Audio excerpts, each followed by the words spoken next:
Hey guys, welcome back to a new video. I'm Stephanie West. I'm a licensed counselor here in the state of Michigan. Today I want to alleviate some of the labels that we might put on ourselves. So I'm to this, I'm to that, I'm not enough of this, I'm not enough of that. And we're going to get creative and we're just going to put everything on a spectrum. Because let's face it, to say that you're too much, it's relative. To say that you're too talkative, it's relative. To say that you're not engaging enough, it's just all too relative. So what we're going to do, and I do this with some clients, especially clients that are self-critical, is we put kind of whatever their accusation is on a spectrum and we say, okay, let's talk about that. So up on the board here, over the last week, I was talking to a client who she gets very emotional when things are going on. And so one of her first kind of ways of emoting is with tears. And it could be something kind of neutral, something really non-threatening, and tears are going to show up for her. And as she's telling me about her frustration with this, she's obviously crying, saying, oh, I wish this wasn't a thing. And I said, well, what if we look at it this way? Let's put it on a spectrum. You're not like wholly emotional, that wouldn't make sense, but you're more emotional than some people are. So if this is people who are kind of flat affect, not emotive, and this is highly emotional, certainly you fall towards this side of the spectrum. Is that bad?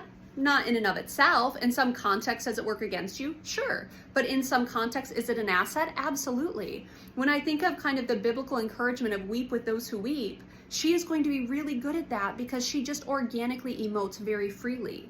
There are some people that don't have that gifting. Now again, is that package for everyone? Nope. She's going to make some people uncomfortable. So she and I don't take away her emotion. She and I work on her getting more comfortable with the fact that it's just not the right package for everyone. But it's still okay. It's part of her gifting. One of the things I demonstrated to her is, let's face it, when it comes to bluntness and someone who's completely withholding and someone who's very frank, I kind of ping on this side of the blunt spectrum. Is that a problem? No. In some contexts, it serves me very well. And in some contexts, I get a little embarrassed or a little sheepish or wish I could rescind my words. And I can't because I'm just a little more forthright than some people. I'm a little bit more blunt. It's not a deficit. It's something that I have to manage. I have to steward it well. I have to use it in an advantageous way. I'm responsible with it. But being blunt or being emotional, that's not a deficit. And so when someone starts to tell me all the ways that they lament or resent themselves, we try to spectrum it and we say, okay, maybe it's true, maybe you are more emotional, but what does that actually mean? In some circumstances, that is such a gift, and in others, it might be a drawback.